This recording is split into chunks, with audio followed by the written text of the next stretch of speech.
ಸೃಷ್ಟಿಕರ್ತ ಪರಮಾತ್ಮನನ್ನ ಭಕ್ತಿಯಿಂದ ಸ್ಮರಣೆ ಮಾಡಿ ತಾತ್ವಿಕ ತಳಹದಿಯ ಮೇಲೆ ಸಾತ್ವಿಕ ಸಮಾಜವನ್ನ ಕಟ್ಟಿ ಸಕಲ ಜೀವಾವಳಿಗೆ ಲೇಸನ್ನ ಬಯಸಿರುವ ವಿಶ್ವಗುರು ಬಸವ ತಂದೆಯನ್ನ, ಪ್ರಪಂಚದ ಎಲ್ಲ ದಾರ್ಶನಿಕ ಮಹಾತ್ಮರನ್ನ ಭಕ್ತಿಯಿಂದ ನೆನೆದು ಫಗು ಹಳಕಟ್ಟಿ ಶರಣರನ್ನ, ಹರಡೇಕರ ಮಂಜಪ್ಪ ಶರಣರನ್ನ ಸ್ಮರಣೆಗೈದು ಹಾರುಗೇರಿಯ ಶರಣ ವಿಚಾರವಾಗಿನಿ, ಶರಣ ಸಂಸ್ಕೃತಿಯ ಭವ್ಯ ಪರಂಪರೆಯ ಇತಿಹಾಸವನ್ನ ನಿರ್ಮಾಣ ಮಾಡುತ್ತಿರುವ ಈ ವಾಹಿನಿಯ 32ನೇ ವರ್ಷದ ವಾರ್ಷಿಕೋತ್ಸವ, ಜೊತೆಗೆ ಲಂಡನ್ನಿನ ಲ್ಯಾಂಬೇತ್ ನಗರದ ಥೇಮ್ಸ್ ನದಿ ದಂಡೆಯಲ್ಲಿ ಅನಾವರಣಗೊಂಡಿರುವಂತಹ ವಿಶ್ವಗುರು ಬಸವಣ್ಣನವರ ಪುತ್ಥಳಿಯ ವಿಶೇಷವಾಗಿರುವಂಥ 6ನೇ ವರ್ಷದ ಸ್ಮರಣೆ. ಈ ಎರಡೂ ಕಾರ್ಯಕ್ರಮಗಳನ್ನು ನಿಮಿತ್ತ ಮಾಡಿಕೊಂಡು ವಿಶೇಷವಾಗಿರುವಂಥ ಪ್ರವಚನವನ್ನ ಏರ್ಪಡಿಸುವುದರ ಮೂಲಕ ನಮ್ಮೆಲ್ಲರನ್ನ ಇಲ್ಲಿ ಸೇರುವಂತೆ ಮಾಡಿರುವ ಶರಣ ವಿಚಾರವಾಹಿನಿಯ ಅಧ್ಯಕ್ಷರು, ನಮ್ಮ ನಾಡಿನ ಅಪರೂಪದ ಶರಣ ಶ್ರೇಷ್ಠರು, ಮನೆ ಮನೆಗಳಿಗೆ ಮನಗಳಿಗೆ ಬಸವ ತತ್ವದ ಅರಿವನ್ನ ಮೂಡಿಸುವುದರ ಮೂಲಕ ತಮ್ಮ ಇಡೀ ಬದುಕನ್ನ ಶರಣ ಧರ್ಮ ಪ್ರಸಾರಕ್ಕಾಗಿ ಸಮರ್ಪಣೆ ಮಾಡಿಕೊಂಡಿರುವಂತ ನಮ್ಮ ಗುರು ಪರಂಪರೆಯ ಸಹೋದರರು ಆಗಿರುವಂತ ನಮ್ಮವರೇ ಆದ ಪೂಜ್ಯ ಆರ್ ಮಠಪತಿ ಗುರುಗಳವರಲ್ಲಿ ಆತ್ಮೀಯವಾಗಿರುವಂತಹ ಶರಣಾರ್ಥಿಗಳನ್ನು ಸಲ್ಲಿಸಿ, ಅವರಿಗೆ ಸಾಥಿಯಾಗಿ ತುಂಬು ಜೀವನದಲ್ಲಿಯೂ ಕೂಡ ಶರಣ ತತ್ವಕ್ಕಾಗಿಯೇ ತಮ್ಮ ಬದುಕನ್ನ ಮೀಸಲಿಟ್ಟು ಭೌತಿಕ ಪ್ರಪಂಚದ ಎಲ್ಲ ವ್ಯವಸ್ಥೆಗಳನ್ನ ಒಂದಿಷ್ಟು ಬದಿಗೊತ್ತಿ ಬದುಕನ್ನ ಸೇವಾ ಕೈಂಕರ್ಯಕ್ಕಾಗಿ ಮೀಸಲಾಗಿಸಿಕೊಂಡಿರುವಂತ ಶರಣ ವಿಚಾರವಾಹಿನಿಯ ಸಂಚಾಲಕರಾದ SL ಬಾಡಗಿ ಗುರುಗಳವರಲ್ಲಿಯೂ ಕೂಡ ಶರಣಾರ್ಥಿಗಳನ್ನು ಸಲ್ಲಿಸಿ,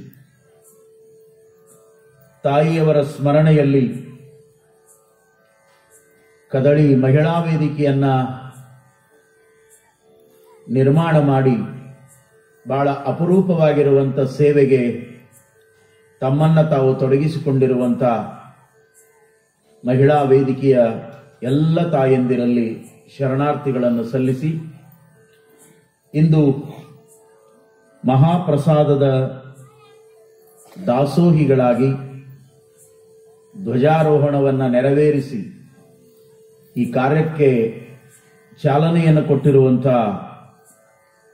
ಶರಣೆ ಸೌಭಾಗ್ಯವತಿ ವಿದ್ಯಾವತಿ ಚನ್ನಬಸವರಾಜ್ ಕುದುರಿ, ಹುಬ್ಬಳ್ಳಿ, ಹಾರೋಗೇರಿ, ಆ ದಂಪತಿಗಳಲ್ಲಿಯೂ ಕೂಡ ಶರಣಾರ್ಥಿಗಳನ್ನು ಸಲ್ಲಿಸಿ, ನಮ್ಮೊಟ್ಟಿಗೆ ಸಂಗೀತದ ಸೇವೆಯನ್ನ ಗೈಯುತ್ತಿರುವಂಥ ನಮ್ಮ ನಾಡು ಕಂಡ ಅಪರೂಪದ ಹಿರಿಯ ಕಲಾವಿದರಾದ ನಮ್ಮವರೇ ಆದ ಶರಣಶ್ರೀ ಸುರೇಶ್ ಕೇಸಾಪುರ್ ಅವರೇ,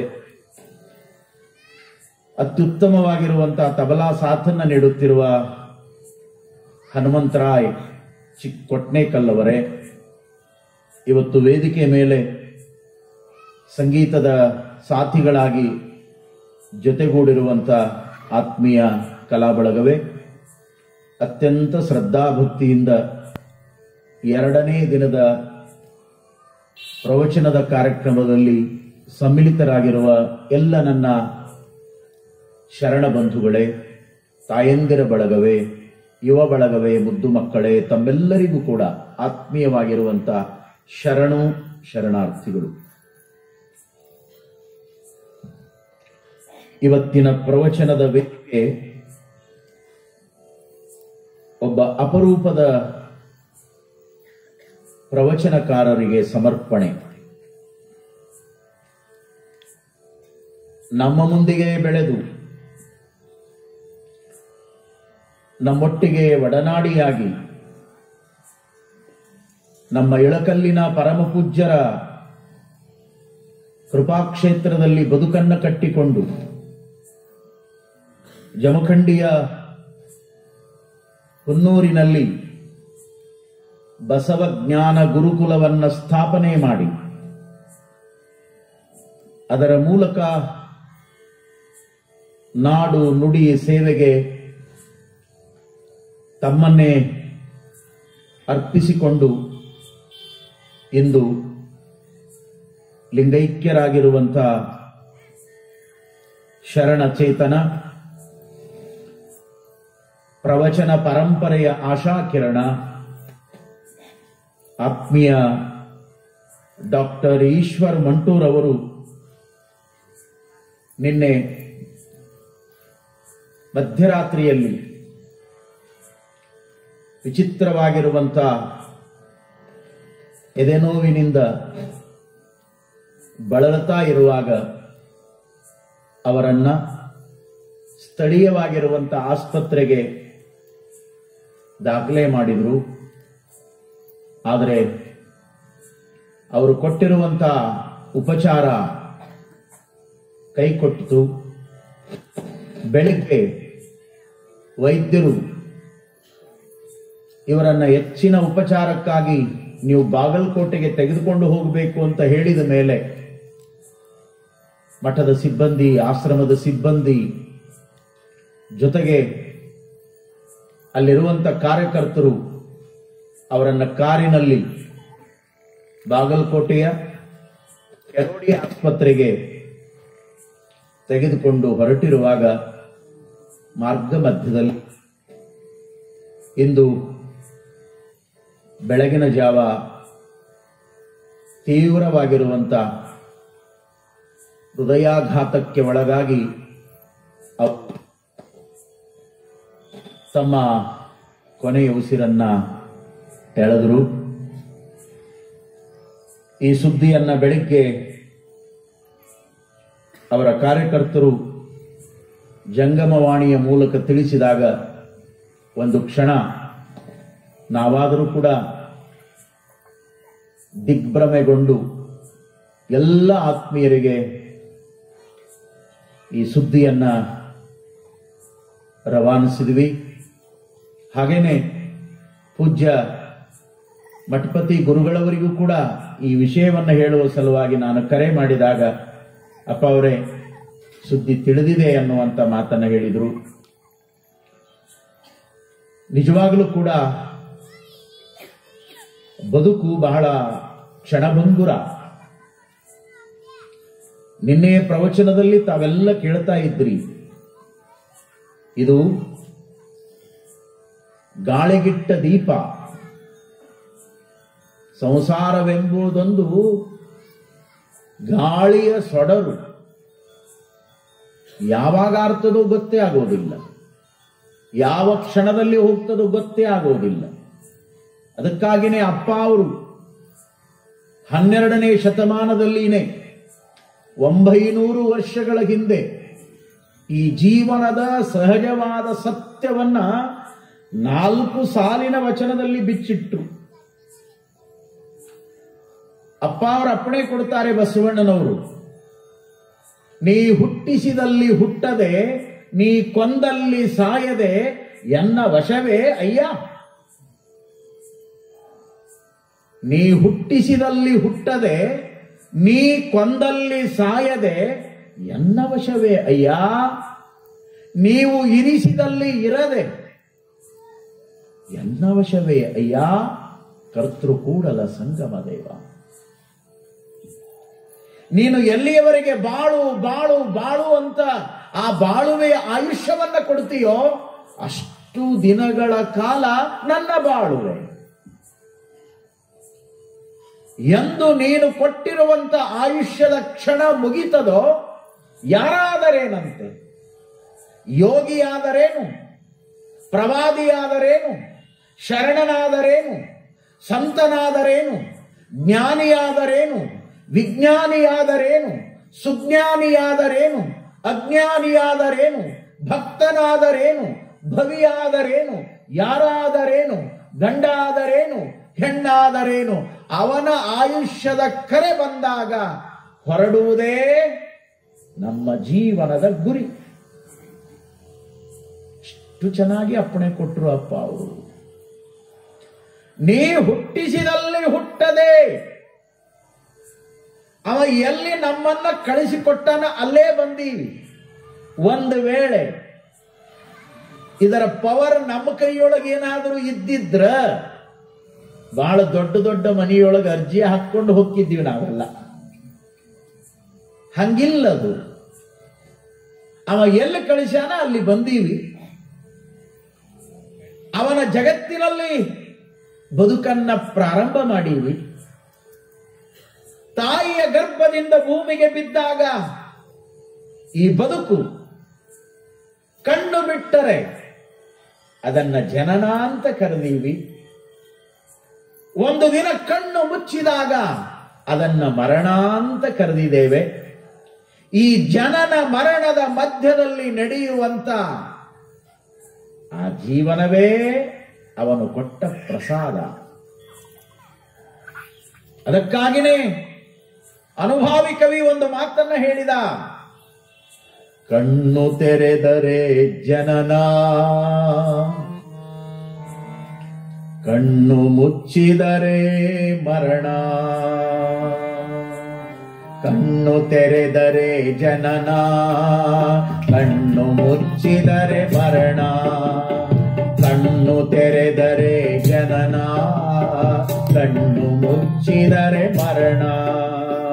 ಕಣ್ಣು ತೆರೆದರೆ ಜನನ, ಕಣ್ಣು ಮುಚ್ಚಿದರೆ ಮರಣ.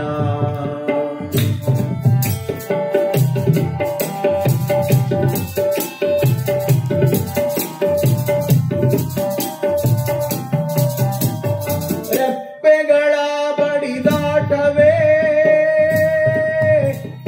ರೆಪ್ಪೆಗಳ ಬಡಿದಾಟವೇ,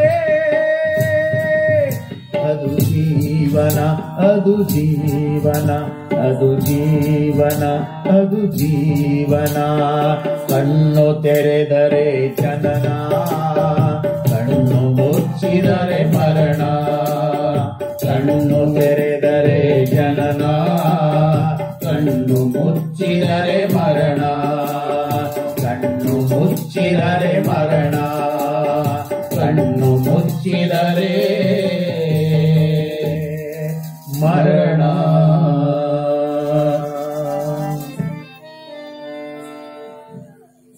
ಲೌಕಿಕ ಪ್ರಪಂಚದಲ್ಲಿ ಜನನ ಹಬ್ಬವಾಗ್ತದೆ, ಮರಣ ದುಃಖವಾಗ್ತದೆ. ಕಾರಣ ಸರಿಯಾದ ತಿಳುವಳಿಕೆಯ ಕೊರತೆ. ಈ ನಿಸರ್ಗದಲ್ಲಿ ಒಂದು ನೇಮ ಇದೆ.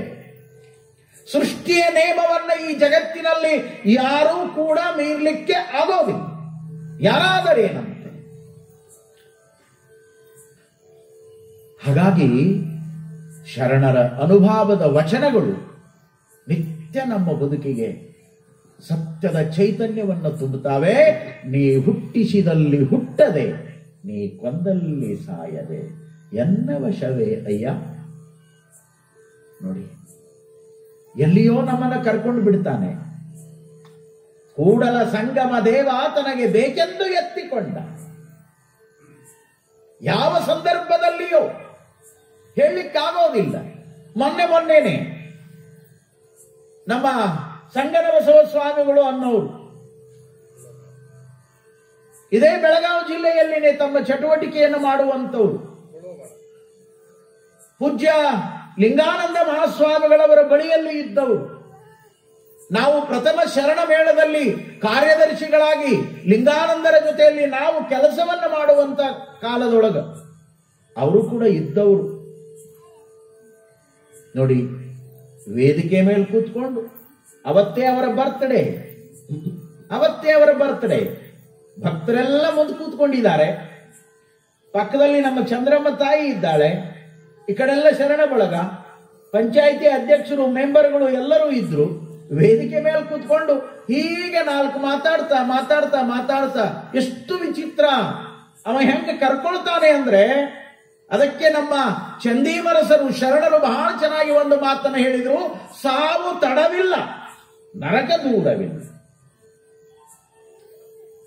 ಅದು ತಡನೇ ಆಗೋದಿಲ್ಲ, ಸಾವು ತಡವಿಲ್ಲ. ಎಷ್ಟು ಚಂದ ಬರ್ದಾರ ವಚನಗಳನ್ನ. ಸಾವು ತಡವಿಲ್ಲ. ಹಿಂಗ ಮಾತಾಡ್ಕೋತ ಮುಂದೆ ಸಹಿತ ಬೀಳಲಿಲ್ಲ ಅವರು. ಈಜಿ ಆರಾಮ್ ಚೇರಿವರೆಗೆ ಕೂತ ಬಿಟ್ರು. ಶಿವ ಮುಗದೆ ಹೋಯ್ತು ಕತೆ. ಎಷ್ಟು ವಿಚಿತ್ರ ನೋಡಿ. ಹಾಗಾಗಿ ನೀ ಕೊಂದಲ್ಲಿ ಸಾಯದೆ. ಯಾವುದೋ ದೇಶದೊಳಗೆ ಹುಟ್ಟಿರ್ತಾನ, ಎಲ್ಲಿಯೋ ಬಂದು ಸಾಯ್ತಾನ. ಇಂಡಿಯಾದೊಳಗೆ ಹುಟ್ಟಿರ್ತಾನ, ಯಾವುದೋ ದೇಶಕ್ಕೆ ಹೋದಾಗ ಹೋಗಿ ಬಿಡ್ತಾನ. ನಾವು ವಿದೇಶಕ್ಕೆ ಹೋದಾಗ, ಸಿಂಗಪುರಕ್ಕೆ ಹೋದಾಗ, ತುಮಕೂರಿನ ವಿರೂಪಾಕ್ಷಪ್ಪ ಅನ್ನುವಂತ ಒಬ್ಬ ದೊಡ್ಡ ವರ್ತಕ ನಮ್ಮೊಟ್ಟಿಗೆ ಬಂದಿದ್ದ. ನಾವು ಸಿಂಗಪುರದ ಬಸವ ಜಯಂತಿಯ ಕಾರ್ಯಕ್ರಮವನ್ನು ಮುಗಿಸ್ಕೊಂಡು ನಾವು ಶ್ರೀಲಂಕಾಕ್ಕೆ ಬಂದು ಫ್ಲೈಟ್ನಲ್ಲಿ ಇಳಿದು ಮುಂದಿನ ಫ್ಲೈಟಿಗೆ ನಾವು ಬೆಂಗಳೂರಿಗೆ ಬರಬೇಕು. ಕಾಯ್ತಾ ಕೂತಿರುವಾಗ ವಿಚಿತ್ರ ಅಂದ್ರೆ, ಅಲ್ಲಿರುವಂತ ಬಾತ್ರೂಮಿಗೆ ಹೋಗಿ ಹೊರಗೆ ಬಂದವನೇ ಹಿಂಗೆ ಬಿದ್ದವನೇ ಹೋಗೇ ಬಿಟ್ಟೆ. ಕಣ್ಣೆದುರಿಗೆ ನಡೆದ ಘಟನೆ. ಇದನ್ನೆಲ್ಲ ನೋಡಿದಾಗ ನನಗೆ ಅಪ್ಪ ಅವರ ಈ ವಚನ ಮತ್ತೆ ಮತ್ತೆ ನೆನಪಾಗ್ತದೆ. ನೀ ಹುಟ್ಟಿಸಿದಲ್ಲಿ ಹುಟ್ಟದೆ, ನೀ ಕೊಂದಲ್ಲಿ ಸಾಯದೆ, ಎನ್ನ ವಶವೇ ಅಯ್ಯ.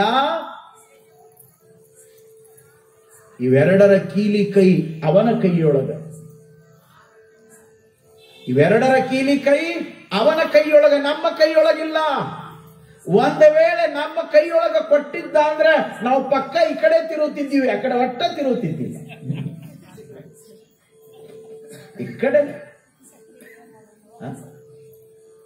ಜನನ ಖುಷಿಯನ್ನ ಕೊಡ್ತದ, ಸಂತೋಷವನ್ನ ಕೊಡ್ತದ. ಪೇಡೆ ಹಂಚ್ತೀವಿ, ಊರಿಗೆಲ್ಲ ಊಟ ಹಾಕ್ತೀವಿ, ಎವ್ರಿ ಇಯರ್ ಬರ್ತ್ಡೇ ಮಾಡ್ತೀವಿ, ಸಂಭ್ರಮಿಸ್ತೀವಿ.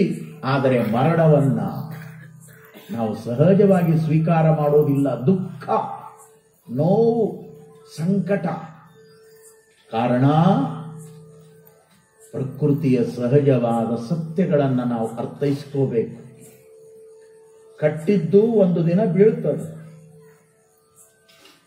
ಈ ಸೃಷ್ಟಿಯಲ್ಲಿ ಕಟ್ಟಿದ್ದು ಒಂದು ದಿನ ಬೀಳುತ್ತದೆ, ಅದು ನಿಶ್ಚಿತ. ಎಂತೆಂಥ ಇಮಾರತ್ತುಗಳು, ಎಂತೆಂಥ ಮಹಲುಗಳು, ಎಂತೆಂಥ ಕೋಟೆ ಕೊತ್ತಲಗಳು. ವಿಜಯನಗರ ಸಾಮ್ರಾಜ್ಯದ ಇತಿಹಾಸವನ್ನ ಪುಂಖಾನುಪುಂಖವಾಗಿ ಅಧ್ಯಯನ ಮಾಡುವಂತ ನಾವು ಇವತ್ತು ಆ ಹಂಪೆಯನ್ನ ಕೊಂಪೆಯಾಗಿ ನೋಡ್ತಾ ಇದ್ದೇವೆ. ಇದು ಜಗದಲ್ಲಿ ನಡೆದ ಅಪರೂಪದ ನೇಮ. ಎಂತೆಂಥ ಅರಮನೆಗಳು, ಎಂತೆಂಥ ಕೋಟೆ ಕೊತ್ತಲುಗಳು ಇವತ್ತು ಬಿದ್ದು ಹೋಗಿರುವಂತಹದ್ದು. ಕಟ್ಟಿದ್ದು ಒಂದು ದಿನ ಬೀಳುತ್ತದೆ, ಇದರ ಅರಿವು ನಮಗಿರಬೇಕು. ಅದರ ಜೊತೆಗೆ ಚಿಗುತ್ತಿದ್ದು ಒಂದು ದಿನ ಒಣಗುತ್ತದೆ, ಅದು ಒಂದು ದಿನ ಒಣಗುವಂತಹದ್ದೇ. ಅದು ನೇಮ. ಮಳೆಗಾಲದಲ್ಲಿ ಮಣ್ಣಲ್ಲಿ ಮಣ್ಣಾಗಿರುವಂತಹ ಹುಲ್ಲು ಅದು ಹೊರಗೆ ಬಂದು ಹಸಿರಾಗಿ ಚಿಗುರಾಗಿ ನಳನಳಿಸಿ ಮೇಲೆ ಬರ್ತದೆ. ಆದರೆ ಬೇಸಿಗೆಯೊಳಗ ಅದೇ ಇಲ್ಲದಂತೆ ಆಗಿ ಹೋಗಿಬಿಡುತ್ತದೆ. ನೋಡಿ, ಮಳೆಗಾಲದಲ್ಲಿ ತುಂಬಿರುವಂತಹ ಹಳ್ಳ ಕೊಳ್ಳಗಳು ಜಲಧಾರೆಯಿಂದ ಸೂಸ್ತಾ ಇರ್ತಾವೆ. ಬೇಸಿಗೆ ಬಂತು ಅಂದ್ರೆ ಬರಿದಾಗಿ ಹೋಗ್ತಾವೆ. ಹಾಗೆ ಕಟ್ಟಿದ್ದು ಒಂದು ದಿನ ಬೀಳುತ್ತದೆ, ಚಿಗುತ್ತಿದ್ದು ಒಂದು ದಿನ ಒಣಗ್ತದೆ, ಹುಟ್ಟಿದ್ದು ಒಂದು ದಿನ ಸಾಯ್ತದೆ. ಯಾವುದಕ್ಕೆ ಹುಟ್ಟಿದೆ ಅದಕ್ಕೆ ಸಾವು ನಿಶ್ಚಿತ. ಸಾವು ಯಾರಿಗಿಲ್ಲ? ಯಾರು ಹುಟ್ಟಿಲ್ಲ ಅವರಿಗೆ ಸಾವಿಲ್ಲ. ಪರಮಾತ್ಮನಿಗೆ ಹುಟ್ಟು ಇಲ್ಲ, ಸಾವು ಇಲ್ಲ. ನಮಗೆ ಹುಟ್ಟು, ಹುಟ್ಟಿನ ಜೊತೆಯಲ್ಲಿ ಸಾವು. ನಾನು ಯಾವಾಗಲೂ ಒಂದು ಮಾತು ಹೇಳ್ತಿರ್ತೇನೆ, ನಾವು ಎಂದು ಹುಟ್ಟಿದ್ದೇವೆ ಅಂದೇ ನಾವು ಸತ್ತಿದ್ದೇವೆ. ಬಹಳ ಚೆನ್ನಾಗಿ ಅರ್ಥ ಮಾಡ್ಕೋಬೇಕಿದೆ. ನಾವು ಎಂದು ಹುಟ್ಟಿದ್ದೇವೆ ಅಂದೇ ನಾವು ಸತ್ತಿದ್ದೇವೆ. ಕಾರಣ ಏನು ಅಂದ್ರೆ, ಹುಟ್ಟಿನ ಜೊತೆಯಲ್ಲಿ ನಮ್ಮ ಡೆತ್ ಡೇಟ್ ಕೂಡ ಫಿಕ್ಸ್ ಆಗಿರ್ತದೆ. ಅದಕ್ಕಾಗಿನೇ ಅಪ್ಪ ಅವರು ಹೇಳಿದ್ರು, ಆಯುಷ್ಯ ತೀರಿದ್ದಲ್ಲದೆ ಮರಣವಿಲ್ಲ, ಭಾಷೆ ತಪ್ಪಿದ್ದಲ್ಲದೆ ದಾರಿದ್ರ್ಯವಿಲ್ಲ. ಅಂಜಲಬೇಕೋ? ಎಂಥ ದಿಟ್ಟತನದ ಬದುಕಿನ ಅನುಭವದ ಸತ್ಯವನ್ನ ನಮ್ಮ ಶರಣರು ಬಿಚ್ಚಿಡ್ತಾರೆ ನೋಡಿ. ವಿಚಾರ ಮಾಡುವಂತ ಮಾತುಗಳು. ಎಂದು ಹುಟ್ಟಿದೆ ಅಂದೇ ಸಾವು ನಿಶ್ಚಿತ. ಅದು ನಾವು ಬಹಳ ಸಿರಿವಂತರಿರಬಹುದು, ಕೋಟಿಗಟ್ಟಲೆ ಖರ್ಚು ಮಾಡೋ ಶಕ್ತಿ ನಮಗಿರಬಹುದು, ಟ್ರೀಟ್ಮೆಂಟ್ ಕರ್ನಾಟಕದಲ್ಲಿ ಆಗಲಿಲ್ಲ, ಮತ್ತೆಲ್ಲೋ ಮಹಾರಾಷ್ಟ್ರಕ್ಕೆ ಹೋಗ್ಬಹುದು, ಅಲ್ಲಿನೂ ಆಗಲಿಲ್ಲ, ಮುಂದೆ ಬಹಳ ಚಲೋದ ಅಲ್ಲಿಗೂ ಹೋಗ್ಬಹುದು, ಇಲ್ಲಿನೂ ಆಗಲಿಲ್ಲ, ಎಲ್ಲೋ ಅಮೆರಿಕ ಚಲೋ, ಎಲ್ಲೋ ಸಿಂಗಪೂರ್ ಚಲೋ, ಅಲ್ಲಿ ಹೋಗಿ ಟ್ರೀಟ್ಮೆಂಟ್ ತಗೊಂಡು ಬಂದಾರ್ರಿ ಅಂದ್ರೂ ಕೂಡ ಆ ಟ್ರೀಟ್ಮೆಂಟ್ ನಮ್ಮನ್ನ ಬದುಕಿಸೋದಿಲ್ಲ. ಎಂದು ನಮ್ಮ ಬದುಕಿನ ಡೇಟ್ ಫಿಕ್ಸ್ ಆಗ್ಯದಲ್ಲ, ಅದನ್ನು ನೀವು ಕಲ್ಲಿನ ಬುಡಕಿಟ್ರು ಕೂಡ ಅದು ಇದು ನಿಶ್ಚಿತ ಇದೆ. ಇದರೊಳಗೆ ಯಾವುದೇ ಸಂಶಯಗಳಿಲ್ಲ. ಹಾಗಾಗಿ ಇವತ್ತು ಸಾವನ್ನ ನಮ್ಮ ಶರಣರು ದುಃಖವಾಗಿ ಬಳಸಿಕೊಳ್ಳಿಲ್ಲ. ಎಮ್ಮವರಿಗೆ ಸಾವಿಲ್ಲ, ಎಮ್ಮವರು ಸಾವನರಿಯರು. ಸಾವೆಂಬುದು ಸ್ವಯವಲ್ಲ. ಗುಹೇಶ್ವರ ಲಿಂಗದಲ್ಲಿ ಬಯಲಾದ ಶರಣಂಗೆ ಸಾವೆಂಬುದೇ ಇಲ್ಲ ನೋಡ ಅನ್ನುವಂತ ಮಾತುಗಳನ್ನ ಬಯಲು ತತ್ವದ ಸಾಕಾರ ಮೂರ್ತಿಯಾಗಿರುವಂತ ಅಲ್ಲವರು ಅಪ್ಪಣೆಯನ್ನು ಕೊಡುವುದರ ಮೂಲಕ ಜೀವನದ ಸಿದ್ಧಾಂತವನ್ನು ಇಟ್ಟು ಚೆನ್ನಾಗಿ ಬಿಚ್ಚಿಡ್ತಾರೆ. ಬಯಲು ಬಯಲನೇ ಬಿತ್ತಿ, ಬಯಲು ಬಯಲನೇ ಬೆಳೆದು, ಬಯಲು ಬಯಲಾಗಿ ಬಯಲಾಗಿತ್ತಯ್ಯ ಬಯಲು ಜೀವನ, ಬಯಲು ಭಾವನೆ, ಬಯಲು ಬಯಲಾಗಿ ಬಯಲಾಗಿತ್ತಯ್ಯ ಗುಹೇಶ್ವರ. ನಿಮ್ಮನ್ನು ಪೂಜಿಸಿದವರು ಮುನ್ನವೇ ಬಯಲಾದರಯ್ಯ. ಇದು ಬದುಕಿನ ಸಿದ್ಧಾಂತ. ಬಯಲು ತತ್ವದಿಂದ ಬಂದವರು ನಾವು, ಒಂದು ದಿನ ಬಯಲಾಗುವಂತವರು ನಾವು. ಎಷ್ಟು ಸಹಜ ಇದನ್ನು ಸ್ವೀಕಾರ ಮಾಡಬೇಕು ಅಂದ್ರ, 6:30 ಆಯಿತು, ಎಲ್ಲರೂ ಎಲ್ಲೆಲ್ಲೋ ಇದ್ದವರು ನಾವು. ನಿಮ್ಮ ನಿಮ್ಮ ಮನೆಗಳಲ್ಲಿ ನೀವು, ನನಗೆ ಕೊಟ್ಟಿರುವ ಮನೆಯಲ್ಲಿ ನಾನು. 6:30 ಆದ ತಕ್ಷಣವೇ ನಾವೆಲ್ಲ ಬಂದು ಇಲ್ಲಿ ಸೇರಿದ್ದೇವೆ.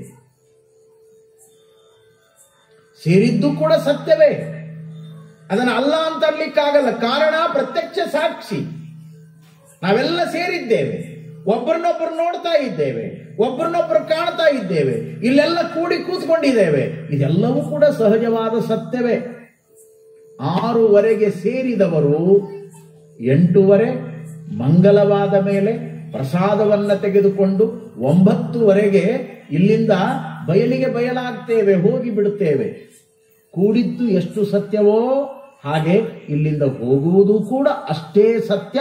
ಈ ಸತ್ಯದ ಅರಿವೇ ಹುಟ್ಟು ಸಾವಿನ ಪರಮ ಸತ್ಯ. ಹಾಗಾಗಿ ನಮ್ಮ ಶರಣರು ಮರಣವನ್ನ ಮಹಾನವಮಿ ಎಂದು, ಕೂಡಲ ಸಂಗನ ಶರಣರಿಗೆ ಮರಣವೇ ಅದು ಮಹಾನವಮಿ.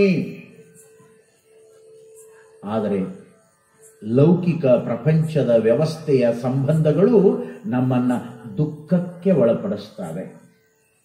ಕಾರಣ ನಮ್ಮ ಬದುಕಿನ ಲಾಲಸೆ, ನಮ್ಮ ಬದುಕಿನ ವ್ಯವಸ್ಥೆ ಅವಸ್ಥೆಗಳು. 46ರ ಕಿರಿಯ ವಯಸ್ಸಿನಲ್ಲಿ ಈಶ್ವರ್ ಮಂಟೂರ್ ಅವರು ಇವತ್ತು ಹೋಗೇ ಬಿಟ್ರು. ಸಾವು ತಡವಿಲ್ಲ, ಹೇಳಲಿಲ್ಲ, ಕೇಳಲಿಲ್ಲ. ಪೂಜ್ಯ ಗುರುಗಳು ಶ್ರದ್ಧಾಂಜಲಿಯನ್ನು ಸಲ್ಲಿಸುವಾಗ ನಿನ್ನೆ 12 ಗಂಟೆಗೆ ನನ್ನೊಟ್ಟಿಗೆ ಮಾತಾಡಿದ್ರು ಅಂತ ಹೇಳಿದರು. ನಿನ್ನೆ 12 ಗಂಟೆಗೆ ಮಾತಾಡಿದವರು ಇಂದು 12 ಗಂಟೆಗೆ ಇಲ್ಲದಾದರು.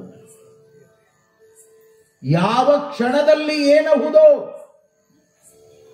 ಯಾರಿಗೂ ಕೂಡ ಇದರ ಅಸ್ತಿತ್ವ ಸಿಗುವಂಥದ್ದಲ್ಲ. ಅದರ ಸುತ್ತ, ಸಾವಿನ ಸುತ್ತ ನಾವು ಏನೇನೋ ಊಹಾಪೋಹಗಳ ವ್ಯವಸ್ಥೆಯಲ್ಲಿ ಅದನ್ನ ಸಂಬಂಧ ಮಾಡ್ತೇವೆ. ಆದರೆ ಭಗವಂತನ ಪ್ರಾಕೃತಿಕ ಸತ್ಯದ ವ್ಯವಸ್ಥೆಗೆ ನಾವು ಶರಣಾದಾಗ ಸಾವು ಕೂಡ ಸಮಾಧಾನವನ್ನು ಕೊಡ್ತದೆ. ಅದಕ್ಕಾಗಿಯೇ ಭಗವಂತ ಈ ಮನುಷ್ಯನ ಬದುಕಿಗೆ ಕೆಲವು ಸಂಪತ್ತುಗಳನ್ನು ಕೊಟ್ಟ. ಆ ಸಂಪತ್ತುಗಳ ಅರಿವು ನಮಗಿರಬೇಕು. ಬಹಳ ಜನ ನಾವು ಈ ಜಗತ್ತಿನಲ್ಲಿ ಭಗವಂತ ಕೊಟ್ಟ ಸಂಪತ್ತಿನ ಬಗ್ಗೆ ಆಲೋಚನೆ ಮಾಡೋದಿಲ್ಲ. ನಾವು ಬ್ಯಾಂಕಿನಲ್ಲಿ ಏನಿಟ್ಟೇವೆ ಅದೇ ನಮ್ಮ ಸಂಪತ್ತು ಅಂತ ತಿಳ್ಕೊಂಡಿದ್ದೇವೆ. ಅದು ನಮ್ಮ ಅಜ್ಞಾನ. ಬ್ಯಾಂಕ್ ಬ್ಯಾಲೆನ್ಸೇ ಜೀವನ ಅಲ್ಲ, ಬ್ಯಾಂಕ್ ಬ್ಯಾಲೆನ್ಸೇ ಸಂಪತ್ತಲ್ಲ. ಅದು ಇಲ್ಲಿ ಬಂದ ಮೇಲೆ ಸಂಪಾದನೆ ಮಾಡಿದ್ದು, ಅದು ಭೌತಿಕ. ಆದರೆ ಭಗವಂತ ಈ ಸೃಷ್ಟಿಯಲ್ಲಿ ಪ್ರತಿಯೊಬ್ಬರಿಗೂ ಕೂಡ ಸಮಾನವಾದ 5 ಅದ್ಭುತವಾದ ಸಂಪತ್ತುಗಳನ್ನು ಕೊಟ್ಟ. ಅವನ ಸೃಷ್ಟಿಯಲ್ಲಿ ವ್ಯತ್ಯಾಸ ಇಲ್ಲ. ಅವನ ಸೃಷ್ಟಿಯಲ್ಲಿ ವ್ಯತ್ಯಾಸ ಇಲ್ಲ. ನಾವು ನಮ್ಮ ಸ್ವಾರ್ಥಕ್ಕಾಗಿ ಇಲ್ಲಿ ವ್ಯತ್ಯಾಸಗಳನ್ನು ಮಾಡಿಕೊಂಡಿದ್ದೇವೆ. ಪಂಚಭೂತಗಳಿಂದ ನಿರ್ಮಾಣವಾಗಿರುವಂತ ಈ ಜಗತ್ತಿನಲ್ಲಿ ಪಂಚಭೂತಗಳ ಅಂಶವನ್ನು ತುಂಬಿಕೊಂಡು ತಾಯಿಯ ಗರ್ಭದಿಂದ ಜಗತ್ತಿಗೆ ಬರುವಂತ ಈ ಪಿಂಡ ಬಹಳ ಅದ್ಭುತವಾದದ್ದು. ಅದಕ್ಕಾಗಿಯೇ ಅಲ್ಲಮ ಪ್ರಭುಗಳು ಭೂತವು ಕೂಡಿ ಅದ್ಭುತವಾಯಿತು ನೋಡ ಅಂತ ಬೆರಗಾಗ್ತಾರೆ, ಅಚ್ಚರಿ ಪಡ್ತಾರ, ಮಿರಾಕಲ್ ಅಂತಾರ ಅವರು. ನಾವು ಪ್ರಪಂಚದ ಅದ್ಭುತಗಳನ್ನೇ ಬಹಳ ದೊಡ್ಡ ಅದ್ಭುತ ಅಂತೀವಿ. ನಾವು ತಾಜ್ ಮಹಲ್ ನೋಡಿ ವಾ ಏನ್ ಅದ್ಭುತ ಅಂತೀವಿ, ಗೋಲ್ ಗುಂಬಜ್ ನೋಡಿ ವಾ ಏನ್ ಅದ್ಭುತ ಅಂತೀವಿ, ಚಾರ್ಮಿನಾರ್ ನೋಡಿ ಅದ್ಭುತ ಅಂತೀವಿ, ಮತ್ಯಾವುದೋ ಸಾಧನೆಯನ್ನು ನೋಡಿ ಅದ್ಭುತ ಅಂತೇವೆ. ಆದರೆ ಸೃಷ್ಟಿಯಲ್ಲಿ ಭಗವಂತ ಮಾಡಿದ ಒಂದು ಅದ್ಭುತ ಅಂದ್ರೆ ಈ ಅದ್ಭುತ. ಮನುಷ್ಯರಾಗಿ ನಾವೇನು ಬಂದಿದ್ದೇವೆ ಇದೇ ಒಂದು ಅದ್ಭುತ. ಈ ಅದ್ಭುತಕ್ಕೆ 5 ಅದ್ಭುತವಾದ ಶಕ್ತಿಗಳ ಸಂಪತ್ತನ್ನ ಸೃಷ್ಟಿಕರ್ತ ಎಲ್ಲರಿಗೂ ಕೊಟ್ಟಿದ್ದಾನೆ. ನನಗೂ ಕೊಟ್ಟಿದ್ದಾನೆ, ತಮಗೂ ಕೊಟ್ಟಿದ್ದಾನೆ, ಬಸವಣ್ಣನವರಿಗೆ ಕೊಟ್ಟಿದ್ದಾನೆ, ಅಕ್ಕ ಮಹಾದೇವಿಗೆ ಕೊಟ್ಟಿದ್ದಾನೆ. ಈ ಜಗತ್ತಿನ ಪತಿತರು ಪಾಮರರು ಅಂತ ನಾವೇನು ಭಾವಿಸ್ಕೊಂಡು ಹೊರಟಿದ್ದೇವೆ ಎಲ್ಲರಿಗೂ ಕೂಡ ಸಮಾನವಾದ 5 ಸಂಪತ್ತುಗಳನ್ನ ಸೃಷ್ಟಿಕರ್ತ ಕೊಟ್ಟಿದ್ದಾನೆ. ನೋಡಿ, ಆ 5 ಸಂಪತ್ತುಗಳಲ್ಲಿ ಮೊದಲನೆಯ ಸಂಪತ್ತು ಶರೀರ ಸಂಪತ್ತು, ಕಾಯ ಸಂಪತ್ತು. ಕಾಯ ನಿಮ್ಮ ದಾನ ಅಂತ ಒಪ್ಪಿಕೊಂಡಾರ ನಮ್ಮ ಶರಣರು. ಅವನ ಕೊಡುಗೆ ಇದು. ಅವನ ನಮಗೆ ಗಿಫ್ಟ್ ಕೊಟ್ಟಿದ್ದಾನೆ ಈ ಜೀವನವನ್ನ. ಇದನ್ನು ಕೊಡುಗೆಯಾಗಿ ಪಡೆದು ಬಂದವರು ನಾವು. ಹಾಗಾಗಿ ಶರೀರ ಸಂಪತ್ತು ಎಷ್ಟು ಒಳ್ಳೆ ಸಂಪತ್ತು ನೋಡಿ. ಎಂಥ ಶರೀರ! ಈ ಶರೀರದ ಮೂಲಕ ಜೀವಮಾನದ ಸಾಧನೆಗಳು ನಡೀತಾವೆ. ಶರೀರ ಇಲ್ಲದೆ ಹೋದರೆ ಸಾಧನೆಯೇ ಇಲ್ಲ. ಅದಕ್ಕಾಗಿಯೇ ಬಲ್ಲವರು ಬಹಳ ಚಲೋ ಮಾತನ್ನು ಹೇಳಿದ್ರು. ಶರೀರ ಮಾಧ್ಯಮ ಕಲು ಧರ್ಮ ಸಾಧನ. ಶರೀರವನ್ನ ಮಾಧ್ಯಮವಾಗಿ ಇಟ್ಟುಕೊಂಡು ಒಂದು ಸಾಧನೆಯನ್ನ ಮಾಡಬೇಕು, ಜೀವಮಾನದ ಸಾಧನೆಯನ್ನ. ಮಂಟೂರವರು ಆ ಜೀವಮಾನದ ಸಾಧನೆಯನ್ನ ಮಾಡಿದರು. ತುಂಬು ಯೌವನದಲ್ಲಿ ಬ್ಯಾಂಕಿನಲ್ಲಿ ಕರಣಿಕನಾಗಿ ಕಾಯಕ ಮಾಡುವಂತ ವ್ಯಕ್ತಿ, ಭಜನೆ, ಪ್ರಾರ್ಥನೆ, ಪುರಾಣ ಪ್ರವಚನಗಳ ಸವಿಯನ್ನ ಉಂಡು ಈ ಮಾರ್ಗಕ್ಕೆ ಬಂದು ಈ ಪರಂಪರೆಯನ್ನ ಹಿಡಿದುಕೊಂಡು ನಾಡಿನ ತುಂಬ ಸಂಚಾರ ಮಾಡ್ತಾ ಬಸವ ತತ್ವದ ಅರಿವನ್ನ ನಾಡಿನ ಮೂಲೆ ಮೂಲೆಗಳಲ್ಲಿ ಪ್ರಚುರಪಡಿಸಿರತಕ್ಕಂಥ ಆ ಸಾರ್ಥಕತೆ ಇದೆಯಲ್ಲ, ಆ ಸಾರ್ಥಕತೆಯ ಸ್ಮರಣೆಯಲ್ಲಿ ಇವತ್ತು ಡಾಕ್ಟರ್ ಈಶ್ವರ್ ಮಂಟೂರ್ ಅವರು ಧನ್ಯತೆಯನ್ನು ಹೊಂದುತ್ತಾ ಇದ್ದಾರೆ. ಇವತ್ತು ಆ ಸೇವೆಗಾಗಿ ಅವರನ್ನ ಕೊಂಡಾಡ್ತಾರೆ ನಾಡಿನ ಜನಗಳು. ವಿಚಾರ ಮಾಡಿ, ಶರೀರ ಸಂಪತ್ತು ಎಷ್ಟು ಬೆಲೆ ಬಾಳುವಂತ ಸಂಪತ್ತಿದು. ಇದು ಇಲ್ಲದೆ ಹೋದರೆ ಯಾವ ಸಂಪತ್ತಿಗೆ ಬೆಲೆ ಇದೆ, ಯಾವ ಬ್ಯಾಂಕ್ ಬ್ಯಾಲೆನ್ಸ್ಗೆ ಬೆಲೆ ಇದೆ? ವಿಚಾರ ಮಾಡಿ, ಎಷ್ಟು ಪ್ರಾಮಾಣಿಕವಾದ ಸತ್ಯಗಳು ಇವೆಲ್ಲ. ಅವನು ಕೊಟ್ಟಿರುವಂತಹ ಸಂಪತ್ತು ಈ ಶರೀರ ಸಂಪತ್ತು.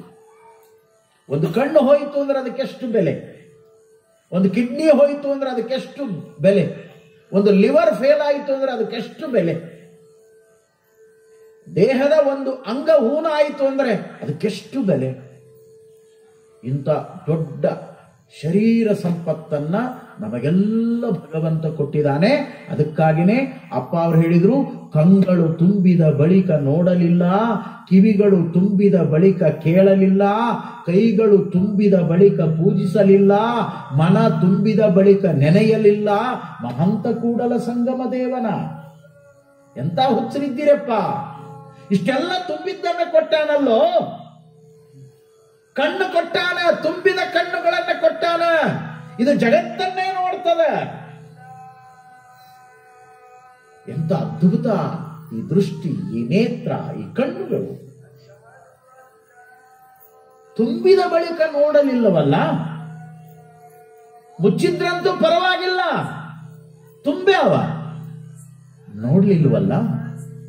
ಕಂಗಳು ತುಂಬಿದ ಬಳಿಕ ನೋಡಲಿಲ್ಲ, ಕಿವಿಗಳು ತುಂಬಿದ ಬಳಿಕ ಕೇಳಲಿಲ್ಲ. ಏನ್ ಕೇಳೋದು? ಹೇಳ್ತಾರೆ, ಏನ್ ಕೇಳೋದು? ಕೇಳ್ಯಾರ ಏನಾಗೋದು?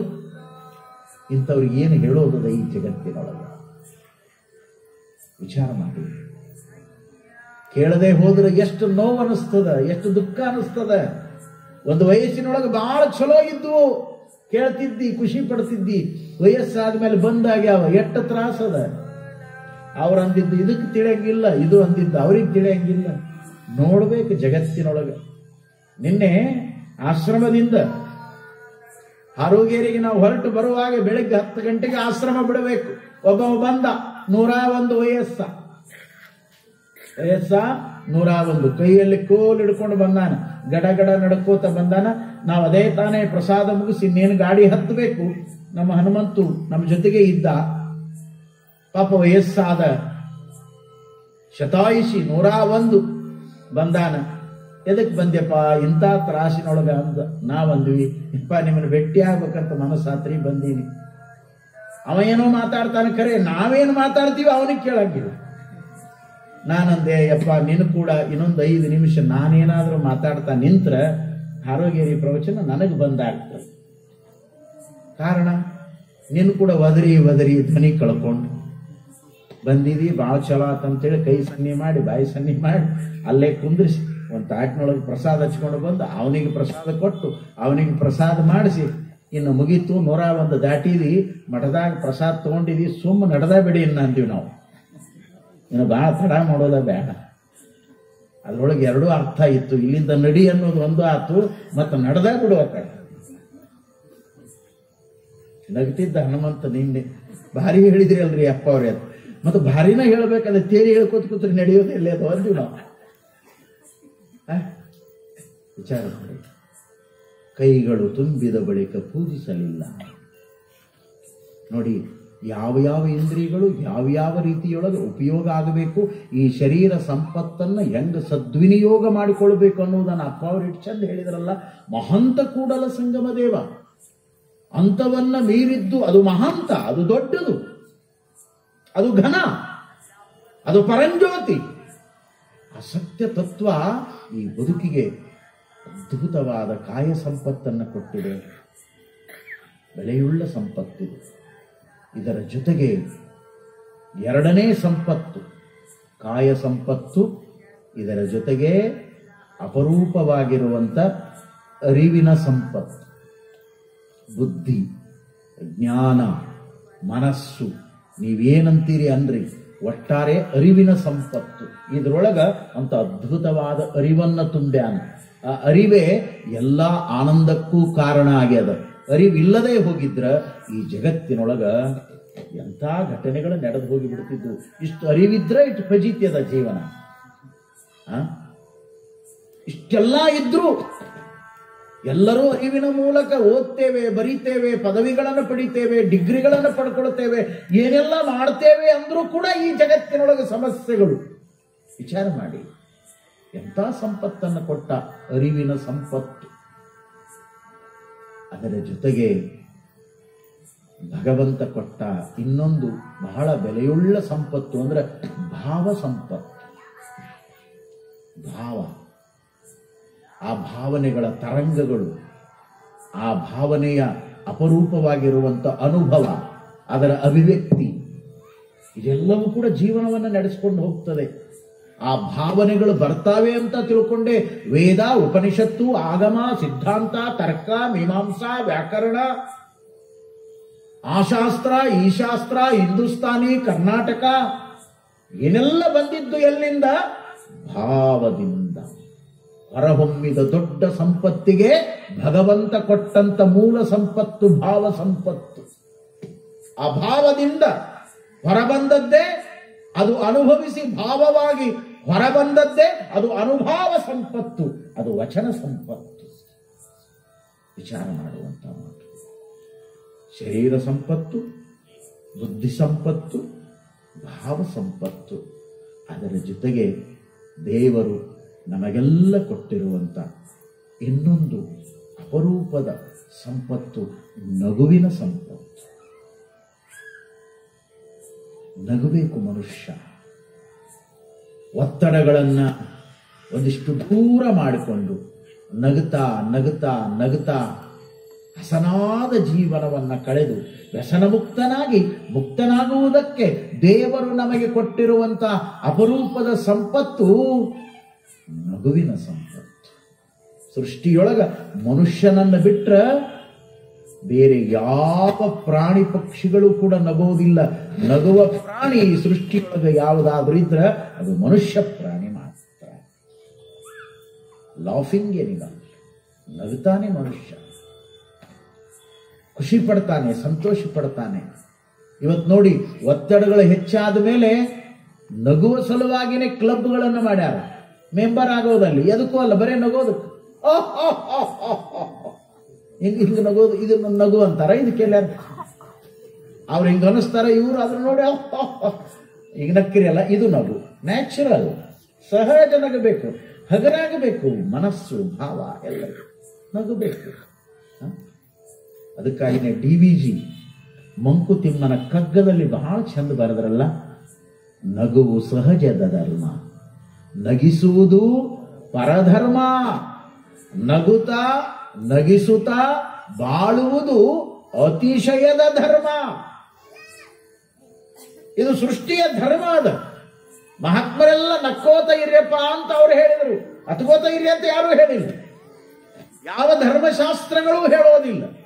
ಚಂದಿರ್ರಿ, ಕಾಯಕ ಮಾಡ್ರಿ, ಹೊಟ್ಟೆಡ್ದೊಟ್ಟು ಊಟ ಮಾಡ್ರಿ, ಚಂದ ಬದುಕ್ರಿ, ನಕ್ಕೋತ ಇರ್ರಿ, ಸಂತೋಷದಿಂದ ಸಂಸಾರ ಮಾಡ್ರಿ, ನಕ್ಕೋತ ಒಂದು ದಿನ ಹೋಗಿಬಿಡ್ರಿ ಅಂತಾನೆ ಹೇಳ್ಯಾರ ಹೊರತಾಗಿ ಅಳ್ರಿ ಅಂತ ಅವ್ರು ಹೇಳಿಲ್ಲ. ನಗೋದು ಧರ್ಮ. ಆದ್ರೆ ಎಲ್ಲಿ ನಗುತ್ತೀವಿ? ನಗೋದು ಎಷ್ಟು ಬಾರಿ ವಿಚಾರ ಮಾಡಿ. ಸಿಗ್ಮಂಡ್ ಫ್ರೈಡ್ ಬಹಳ ದೊಡ್ಡ ಮನೋವಿಜ್ಞಾನಿ. ಆ ಪುಣ್ಯಾತ್ಮ ಬರೀತಾನೆ, ಮನುಷ್ಯ ಶಿಶುವಾಗಿ ತೊಟ್ಟಿಲಲ್ಲಿ ಮಲಗಿದಾಗ, ಮಗುವಾಗಿರುವಾಗ ಒಂದು ದಿನಕ್ಕೆ 400 ಬಾರಿ ಆ ಮಗು ನಗುತ್ತದಂತ. ನೀವು ನೋಡಿರ್ಬೇಕು, ತಾಯಂದಿರಿಗೆ ಅನುಭವ. ಆ ಚಿಕ್ಕ ಮಕ್ಕಳು ಆ ಕೂಸಾಗಿರುವಾಗ ಅವು ಮುಗುಳ್ನಗೇನೋ ನಗುತ್ತಿರ್ತಾವ, ನಿದ್ದೆ ಹತ್ತಿರ್ತದ, ನಿದ್ದಿಗಣ್ಣಾಗೂ ನಗುತ್ತಿರ್ತಾವ. ಅಯ್ಯ ಯವ್ವ ನಗುತ್ತದ, ಎಷ್ಟು ಸಂತೋಷ ಪಡ್ತಿರ್ತೀವಿ.